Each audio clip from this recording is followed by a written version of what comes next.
Joined now by the head coach of the Lady Flames, Christa Fabre, after the Lady Flames get a 3-0 win over top of Shorter here this afternoon at Walker Arena. And Coach, handled things pretty well in that first and second set, got 25-17 wins in both. That third set was a wild one. We go up 11-4. A little scary. They come back and they go up 22-16, and then we started getting back in some rhythm and got all the way back and ended up getting a 25-23 win. What did you tell your team in those timeouts you took to try and get back that momentum?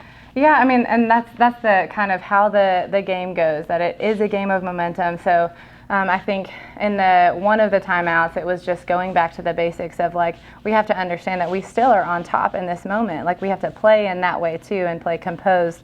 It's easy for a team when they got a couple of lucky points and they started shutting down a big hitter for them to get some confidence. And but we have our body of work that we've already put in. We've had 2 good sets here, and we know that what we can do on our side. So we can't let another team in any kind of momentum shift dictate how we compete over here. So it was really just about being fully present and taking care of that next ball. So Carmen Perez had a big second and third set for you. Talk about the growth she's had these last few weeks in terms of just getting, I guess, adjusted to the college game.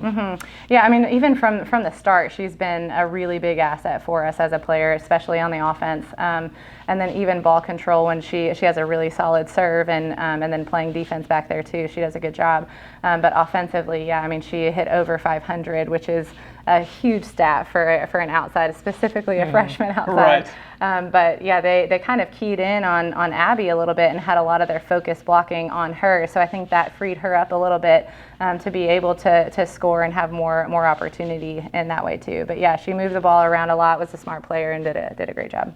And finally, Ashton Middleton seems to be doing a little bit of everything. A ton of assists, 34 assists today, a couple kills, a couple blocks, a whole handful of digs. Just talk about the role she's had, because she's kind of playing a little bit differently than we've seen in the past. Yeah, she's primarily run a 6-2 in her time here, and then even with us from the start of the season until now. And with Sophia, she's kind of our other right side there, and she's not been a part of our offense. So then we made that shift, and it's been a little bit more fluid. And I like the way that a 5-1 helps our hitters get into rhythm with it being the same consistent set, primarily. So that, the weakness there is that when she's up, there's 2 hitters, and so that makes you a little bit more predictable offensively. And so, but she has done a really good job of mixing that up, and Macy runs slides really well. So, but then the blocking, and that can be a liability, but she's just done a good job there. So, well, Coach, congrats on the victory today. Thank you so much. I appreciate it.